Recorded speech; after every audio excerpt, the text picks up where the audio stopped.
Darren. I got an M16, Darren. See? We found you. See? Watch out. Watch out.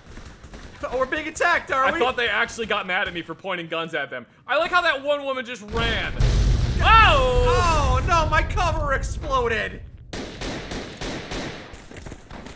Yeah, they're using some powerful firearms. Maybe you should take cover instead of walking out in the open. Oh, okay. Yeah, take cover in this game that's totally a great shooter, in which I can very easily hide behind cover behind the rock. and shoot at people from behind cover. You can get Oh behind the yes, rock. Mike. Yes, Mike. This very in-depth shooter with lots of options for me to shoot It's around not cover. just use some cover. I don't know why that's such a big deal breaker for you. It's not a deal breaker for me. I'm just saying that it's very difficult to actually do anything other than stand in the open and shoot at somebody in this game. Also, I have an infinite supply of stim packs. That's a better reason. Hey, You're back. here is Hajime's hat. So, she was hiding out in that hellhole then. Yes. I'm impressed. Mostly that you went there to begin with. Yeah, this is the right one. Surprised she still had it, to be honest. Glad she did, though. So for you, I have this piece right here. New gun. Some kind of modification has been done to it, so you can just point and spray with it. That's probably a good thing, right?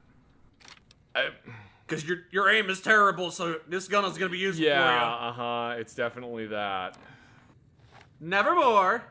Okay, so this is based on the actual Browning high power from in-game. So, like, we can do a side. Granted, this is like a weird long slide version. That looks like a Browning high power, but with a red. Oh, it's full auto. Yeah, With this a is- red handle. Also, interestingly, this Browning high power is based on the what's called the external extractor model, and this Browning high power is based on the internal extractor model. That's the new one we picked up not too long ago. Yeah. We're getting so many cool guns, it's hard for me to pick and choose. I did get a couple other guns we should look at. FN 1905, this is another one of, I believe, John Browning's designs. Looks like it was made in New York City. Got the What? The Mets logo there on the handle. No, that's Fabrique Nationale. See, there's an F and then an N. Oh, okay. It's pretty much a copy of the Colt 1908 vest pocket. So this is intended to be a little tiny pocket carry backup gun.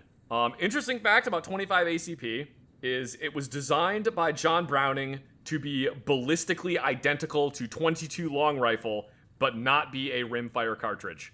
So 25 ACP is a centerfire cartridge. What's so bad about being a rimfire cartridge? Rimfire cartridges are finicky in semi-auto guns. Anything with a rim on it is kind of difficult in a semi-auto gun. Okay. If it's just a straight cylinder, it's a lot easier for the gun to work with it. This is basically the same thing as the Colt Vest hammerless, just a little tiny backup gun for defensive purposes, also designed by John Browning. So that's a PDW, huh? No, it's a pistol. You say it's a personal defense weapon. No, I said it was a pocket carry gun. Yeah, you use it for personal defense because It would be like if you looked at this pistol, I was like, here, look at this pistol, and you said, that's a neat rifle, and I was like, it's not a rifle. Why would you say that's a rifle? And you said, well, because it's got rifling in the barrel. Yes, you're correct, but, like, you're so wrong. Yeah, it's an interesting little tiny handgun. One of the things that are kind of neat about these little John Browning designed handguns is that the way you disassemble a lot of them is by pulling the slide back and then rotating the barrel and pulling the barrel out through the front of the gun, and then the whole slide comes off the front. It's interesting. that trigger seems real chunky, doesn't it? It's got a flat spot. They hammered a flat spot into the trigger so that when you're shooting it, because it's very tiny, even though it's only in 25 ACP, it's still going to be kind of snappy. They machine that in there so that the trigger doesn't cut your finger while you're shooting it. That It makes makes it makes it more comfortable to shoot. I get you. Yeah. And it's got the Omega symbol on the back end. One of the design principles for this gun is they tried to make it small and unobtrusive so that it didn't really there's nothing to snag when you're trying to draw it out of a pocket, which means it has what's called trench sights. You can't use that gun when it's raining because a bunch of water was collected in there and screw up your aim. No, they're not gutter sights. They're trench sights. So it's okay. They build drainage inside the trenches. At least good soldiers build drainage inside the trenches. Good soldiers that don't want trench foot, that aren't malingering, they build it. The water's gonna drain right into your eye. No. I'm gonna shoot you with this gun. Oh, look, I'm Marco. Oh no, you'll never be able to use a gun again. I can, but my draw speed is just a little bit slower. Yeah, it's so stupid. Got a Gewehr 43. It's a World War II German semi-auto rifle. I was able to deduce that by the Gewehr. It's neat looking. They didn't make as many of them as the Carabiner 98 because it's more complicated to make a semi-automatic firearm than it is to make a bolt action. It's an 8mm Mauser, and interestingly, there's another version of this gun, which is the Carabiner 43. What do you think the difference is between the Carabiner 43 and the Gewehr 43? I don't know, caliber? Nope, it's that the Carabiner has a K stamped on it. Just one simple insignia. Yeah, that's it. The Gewehr 43 was barely a couple centimeters shorter than the Carabiner 98 rifle. So they were like, why are we calling this thing a rifle and we're calling the Carabiner 98 a carbine? Shouldn't this also be a carbine? So then they just started stamping these all Carabiner 43 instead of Gewehr 43. But the name had already stuck, so they just called it the Gewehr 43. Okay. Yeah. Little quirks of history. Yep. It's similar to the Soviet SVT-40 in that it's a semi-automatic rifle in a full rifle caliber, and that neither one of those guns were used as much as their bolt-action counterparts during World War II. You would think that a semi-automatic weapon would be more useful. I mean, it is more useful, but the problem is production. Especially during World War II when you are Germany. So you're being blockaded, I'm sure. You're being blockaded. You don't have the industrial capacity of the United States, for example. And resources are at a premium. Also, machine time is at a premium. Let's just say, for the sake of this argument, you can make one Gewehr 43 or 3 Carabiner 98s. I'm going to take the Carabiner 98s. I guess. To ensure that every soldier has a rifle, we've given you rifles of substandard quality. If all of the soldiers in your military have already been trained on the Carabiner 98, do you really want to issue them a new weapon while they're on the front lines and then now have to teach them how to use that new weapon? Fair enough. Teach them a whole new manual of arms, teach them how to maintain that weapon because it is more finicky than a bolt action and will require more maintenance. I don't want to say it's easier, but it's kind of easier. Sure. This is another one that I picked up. Personally, I've always enjoyed bolt actions more than semi-auto rifles anyway. But that's probably just because I had a semi-auto rifle go off in my hands, had a negligent discharge. Kind of spooked me. This is the SVT-40. You can see it. They're similar looking. Internally, they both function about the same. SVT-40 was the Russian World War II semi-auto rifle. I believe they actually made full auto versions of this. No way. Yeah, which is real sketchy. I've fired SVT-40s before. I've fired Gewehr 43s before. I've never fired a full auto SVT-40, but considering that it's in 7.62x54R, which is the same cartridge that the Mosin Nagant fires, and having fired a fully automatic 7.62x54R machine gun before, I can only imagine that shooting an SVT-40 on full auto would be exciting. Yeah, it'd be a bit of kick. They're similar in terms of design principles and what they were designed for, a semi-automatic infantry rifle. And neither one of them found a whole lot of use in the military. Again, with Russia, it was kind of more of Russia was just trying to make weapons as fast as possible during World War II. Because, just like Germany, they're just cranking weapons out. Yeah. So it's a lot easier, and also they already had a ton of Mosin Nagants in inventory. Interesting thing about both the Gewehr 43 and the SVT-40 is that they are intended to be fed with stripper clips. Both the Gewehr 43 and the SVT-40 do have detachable magazines, and to reduce the training time for soldiers, most of them were not taught to remove the magazine and replace it, because most of the guns only came with one magazine. Oh, jeez, all right. So what you do is when the bolt locks open on the last round, you just take the stripper clips, which are the exact same ones that they issue to everybody else, put the stripper clip in the gun, and then instead of putting just one in there, because the Mosin Nagant and a Carabiner 98 only hold 5 rounds, you put 2 stripper clips in there. Even though the magazine itself is detachable, they don't do that? They just use stripper clips? Yep, you just use stripper clips because, like I said, it means now you don't have to manufacture 20 different magazines for each gun. Okay. Because the magazines are made out of pressed sheet metal. So it requires time to stamp those out of sheet metal and weld them together and put the spring in there. And soldiers are going to lose magazines. So just leave the magazine in the gun because that way they won't lose it. and you're already issuing them stripper clips, so just jam the stripper clips in there. Okay. There you go, problem solved. All right. Let's look at this SVT-40 model, because it didn't look terrible.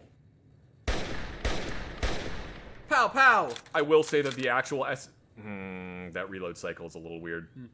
I will say that the actual SVT-40 definitely has much more noticeable recoil than this does. Man, this thing has been absolutely shot out though. I can't hit anything with this.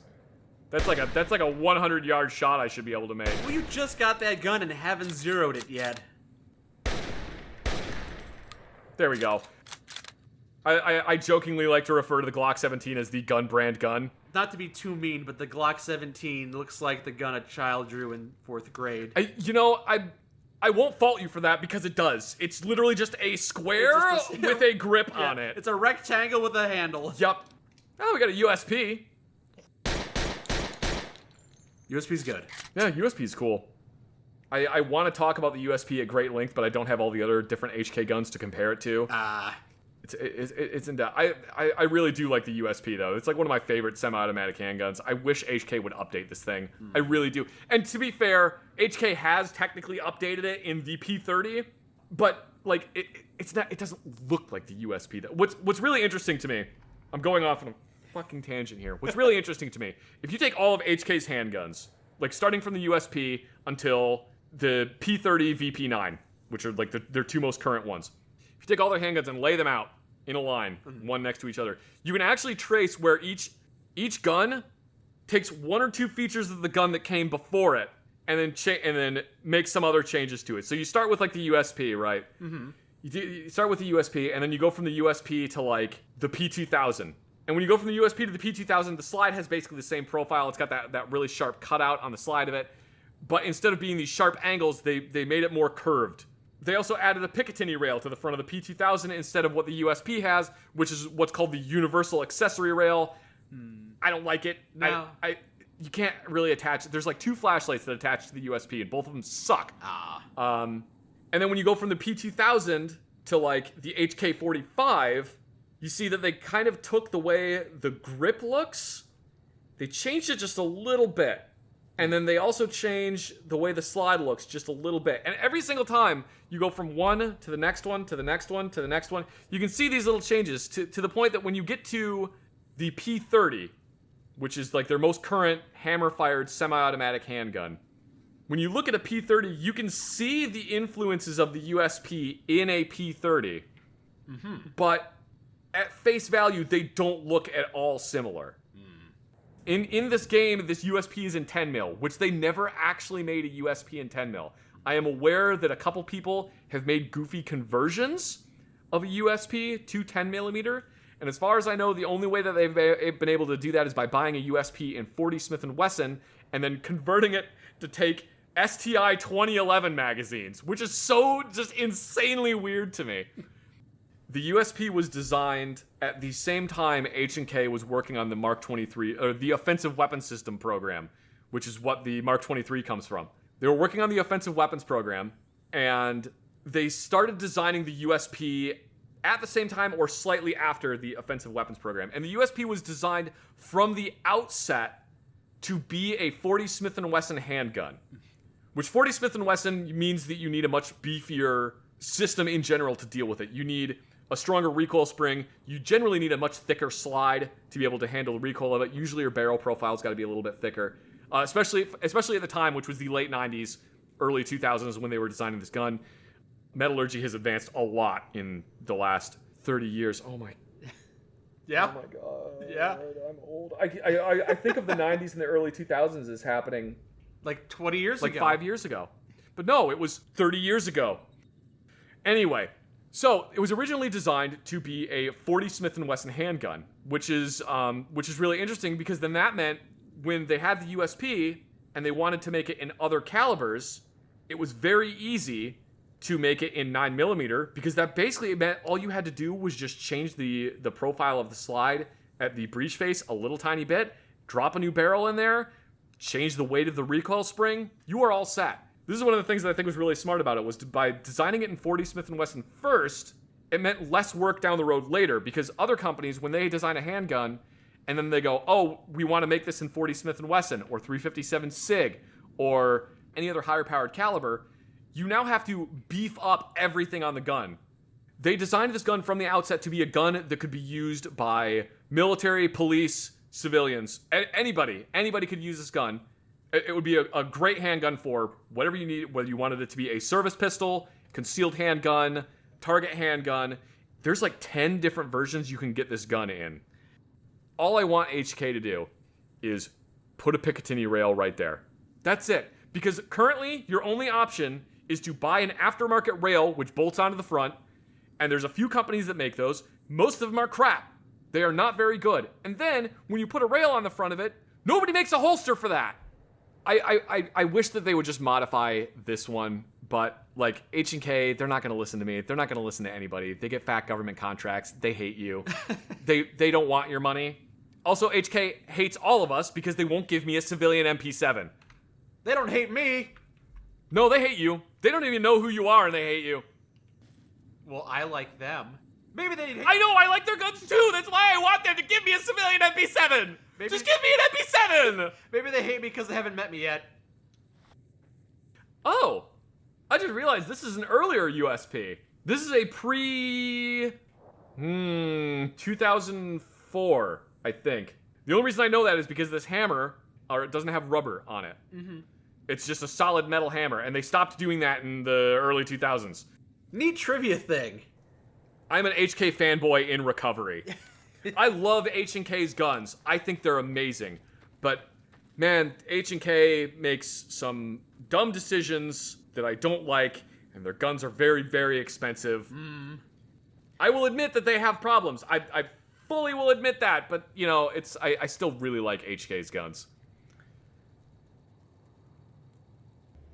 This game is, like, over a decade old. Uh-huh. I know they had limited modeling resources, but it's interesting to me that the Marksman carbine has an ACOG on it. But they put this thing on the top of the ACOG. Yeah, it's a bit silly. That is supposed to be a red dot optic. Because one of the things that they actually do with the ACOG is they piggyback a red dot optic on the top of it. So your ACOG is 4 power, and then you have a no magnification red dot on the top of it for close range shooting. Yeah. It's interesting that they did that, but then they didn't actually model any of the interiors, so it's like didn't take the cover off. It's just this pyramid on the top of it's just this staircase on the top of your optic that has nothing inside it. Yeah, it's silly. It's kind of weird that they did that.